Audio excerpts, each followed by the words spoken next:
election. Donald Trump earlier today, after casting his vote, spoke to the press, and this is what he had to say. No, I feel very confident. I have felt, we went in with a very big lead today, and it looks like Republicans have shown up in force. So we'll see how it turns out, but it seems that they have really shown up in force. I just got a call from Dan Patrick in Texas. He said they'd never seen anything like it. Look, I ran a great campaign. I think it was maybe the best of the three. We did great in the first one. We did much better in the second one, but something happened. And this was the best, I would say this was the best campaign we ran. The former Swedish PM spoke to my colleague Vishnu Shom on Trump and Harris's policies and what US polls mean for Russia-Ukraine war. Listen in. Joining us now, a very special guest. Carl Bildt is co-chair of the European Council on Foreign Affairs. He's also a former Prime Minister of Sweden. Mr. Bildt, wonderful speaking to you. Thank you very much for being with us. Wonderful to be with you. Is there a real concern, Mr. Bildt, in Europe that if Donald Trump comes to power, that funding, US funding for the war in Ukraine might come to an end? There are serious concerns, I would say, on two different aspects of Trump policies. One is the one that you mentioned, the American commitment to the security of Europe, where defense of Ukraine at the moment is the most acute issue, but there are wider issues associated with that. And then there's concern with his trade policies. We are dependent upon foreign trade and open global economy, and we have no interest in global trade wars of the sort that his policies might lead to. But let's talk a little bit more about Ukraine. I was in Kiev about a month and a half back, and I asked President Zelensky this question, saying that if Trump comes to power, how would things change? Because the war is in a critical phase. And he seemed to suggest that in his personal conversations with Trump, there wasn't anything evident immediately that that might be the case. Do you therefore believe that that could essentially be rhetoric leading up to these elections, that in terms of support for Ukraine may not necessarily end? I think it will be very difficult for the United States to abandon Ukraine completely, because that will be seen as a sort of defeat for the US, a defeat for the West, and it will have profound security policy implications for Europe. That being said, there is no question that I have been skeptical of the US part of aid for Ukraine.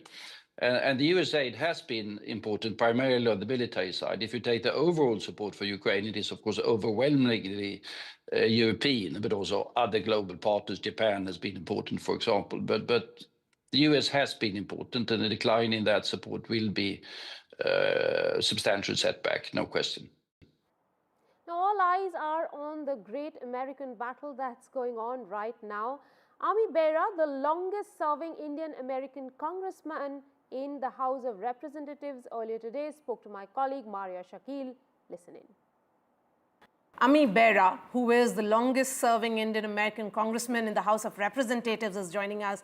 Mr. Bera, thank you so much. Congressman, it's almost certain that you will win California's 6th district. So should I be congratulating you now or wait for the results? We always want to wait for the results, but I feel pretty confident about where we are. Okay, so tell me, what have you really worked out that is giving you this confidence? Of course, given your experience and how close this election is turning out to be. Obviously for my race, I have a better district and an easier district, but at the top of the ticket with the presidential campaign, having gone to some of the states that are being contested, I think Vice President Harris is in a good position. But now it's just about the field campaign, getting people to vote and cast their ballots. And I think that's a place that we do it better than the Republicans. So cautiously optimistic, but this will be a close race at the presidential level. Okay, actually, you've put it rather well that it has to be cautiously optimistic at this stage. But Congressman, this is your 6th consecutive term. And if you win, and you are also the senior most and the longest serving Indian American congressman in the House of Representatives. So that certainly is a rare feat. It is. So that's the longest tenure in United States history. What we affectionately call ourselves as a Samosa caucus, I think all 5 members will get reelected, and potentially, we'll add another Indian American in Virginia as well as Arizona. So you might see the Samosa Caucus grow to 7 members. Now, as America votes in US, here in India, there was special prayers at a temple in Tamil Nadu for the family deity of Kamala Harris's mother, where prayers were offered for her victory. Born of an Indian mother who went to US, will Kamala Harris create history as the first woman US president is the big question.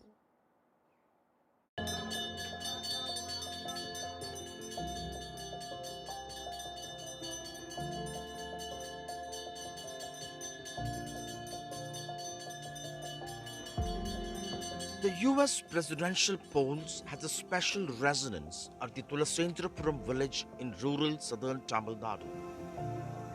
While it may not make an impact to presidential candidate Kamala Harris's chances, these special pujas at the local temple for the family deity of Kamala Harris were offered to pray for her victory. This is her maternal grandfather P.V. Gopalan's village, and Kamala's name remains engraved on the temple wall for her donation for renovation years ago. Arulmoli, the block's woman representative, is the one organizing the puja power for the presidential contender.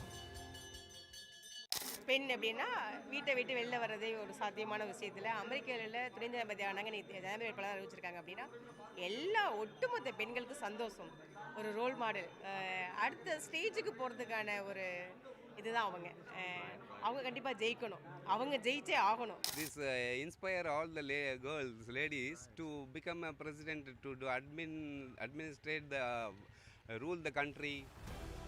A poster in the village celebrates the vice president as their proud daughter. Today, 2 American women supporters of Kamala join the villagers rooting for her victory. As women, how important for the US to have a Madam President? It's time. It's more than time. It's time for kindness, and it's time for democracy, and it's time for a woman. Yes. Thousands of miles away from the US, hearts beat here yet again for Kamala at the ancestral village of her grandfather Gopalan, who had a tremendous impact on her. It's a beautiful, inexplicable bonding, and people here hope Kamala would set history. At Tulasendrapuram with Suresh, Sam Daniel, Find It TV. One of the only things that Democrats and Republicans agree on is they are calling this election existential, that it is absolutely critical and the future of the country depends on the outcome. And I am in the swing state of Georgia, one of the 7 states that's really going to determine whether Kamala Harris or Donald Trump becomes president next January. And I'm in a particularly interesting county called Gwinnett County, just to the northeast of the city of Atlanta. This is one of the most diverse counties in the southeastern United States, and it's a bit of a litmus test, a microcosm of the United States. And we expect that the results that'll come out of here after the polls close will give us an early indication of who's going to win the election. Now, the background here might look familiar to a lot of viewers in India, because not only schools and libraries are being used as polling places, but also houses of worship. And I'm actually at a Hindu temple in Gwinnett County that is one of the polling places today. Well, Pennsylvania is the most critical because it has 19 electoral votes, and you need 270 to clinch victory for the presidency. Georgia here has 16, as does North Carolina. So Pennsylvania is considered the most critical. Georgia, also very, very important. North Carolina is expected to go for the Republicans and Donald Trump. If Kamala Harris wins in North Carolina, that will be considered an upset. If she's able to take what's called the blue wall in the northeastern United States, Pennsylvania, Michigan, and Wisconsin, then she's expected to get to that 270 electoral votes.